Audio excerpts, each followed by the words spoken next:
ሰላምና ጸጋ ይብዛላችሁ በዓለም ዙሪያ የምትገኙ ወዳጆቼ። እኔ ወንድማችሁ ወይንም ነቢይ ተስፋዬ አማኑኤል እባላለሁ እና ዛሬ እንደዚህ አይነት መልእክት ይዤ መጥቼ አላቅም። በብዛት አንደኛ አልወድምና ዛሬ ግን በጣም ውስጤን ትንሽ ክፍት ያለኝ ነገር በጌታ በእውነት ጨርሳችሁ ስሙ። እያለቀስኩ ባወራ ደስ ይለኛል፣ ግን ውስጥ በጣም አልቅሶ በጣም ስላለቀሰ በአይኔ እንባ ላወጣ አልፈልግም እና ይሄም መልእክቱን ቶሎ ብላችሁ ሼር በማድረግ 100 ጊዜ 50 ጊዜ ሼር በማድረግ ለቀድሞ ዘማሪ ለዶክተር ደረጀ ከበደ በፍጥነት እንድታደርሱ በጌታ ፍቅር አሳስባችኋለሁ። ማን ያውቃል እና ይሄ ቃል እንደገና ከእግዚአብሔር ጋር ከመወደው ጌታ ጋር እንደገና እኛ እይታችን ሌላ ነው፣ እሱ እግዚአብሔር ፊት ወድቆ ይቅርታ ጠይቆ የኛ አባት የሆኑ እኛ ትናንትም በአገልግሎቶች በጣም ብዙ ኢትዮጵያውያን በዓለም ዙሪያ ያሉ ሰዎች ተባርኳል። አሁንም እንዲባረኩ እንደገና እድል እንዲያገኙ ስል ነው እና ይሄን ለምንድነው የእግዚአብሔር ሰው ለምን ታወራለህ እንደዚህ ብትሉኝ፣ እውነቴን ነው የምላችሁ፣ በጣም ይከፋል፣ በጣም ያስከፋ ነው።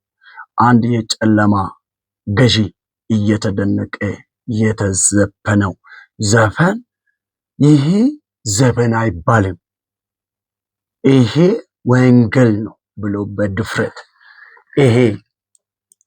ይሄን ወንጌል ኢየሱስ የተሰቀለበት ኢየሱስ የደማበትን ኢየሱስ ለሰው ልጅ ተሰቅሎ ዋጋ ከፍሎ ለዚህ ዓለም ላሉ ትውልዶች ብርሃን የሆነን ወንጌል ከጨለማ ጋር ማገናኘት በጣም በእውነት ያሳዝናል። እንደው እርሶ ረጅም ዘመን አገልግለው ቢሆን ገና እኮ እየተቀጣጠሉ የሚመጡ ትውልድ መኖሩን መገንዘብ ትንሽ ማየት አልነበረበትም ወይ?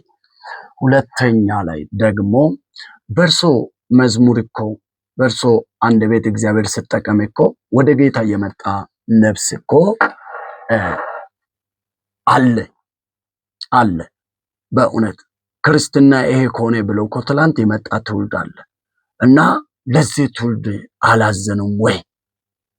በድፍረት ለዛውም በጣም በብዙ ቢሊዮን ህዝብ ፊት በሶሻል ሚዲያ ላይ ወጥተው ይሄ መዝሙር ነው እንጂ ዘፈን አይባልም፣ ይሄን ማወገዝ አይገባም ማለት በጣም በእውነት በእግዚአብሔር ፊት እንደኔ ፌር አይደለም፣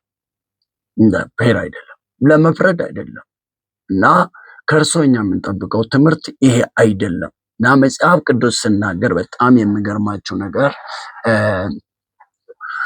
ማቴዎስ ወንጌል 18 ከቁጥር 6 ላይ አንድ የእግዚአብሔር ቃል እንደዚህ ብሎ ይናገራልና ነገር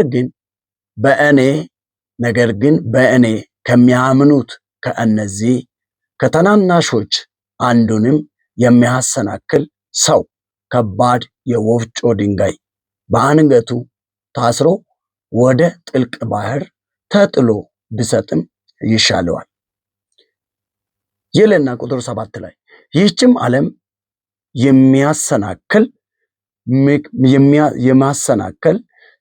የመሰናከል ምክንያት በመሆኑ ወዮለት። መሰናከል መምጣቱ አይቀርምና ይሄው መጥቷል፣ አልቀረም፣ መስሎ ገብቷል፣ አልቀረም። ነገር ግን የመሰናከሉ ምክንያት የሚሆነው ሰው ወዮለት።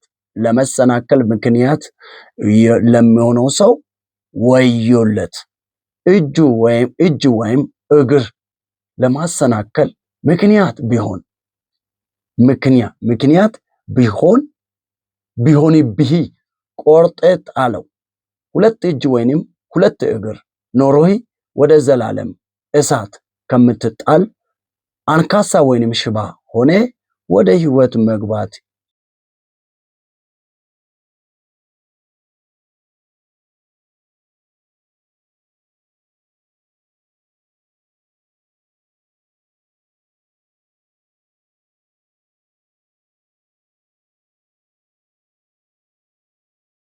ቅዱስ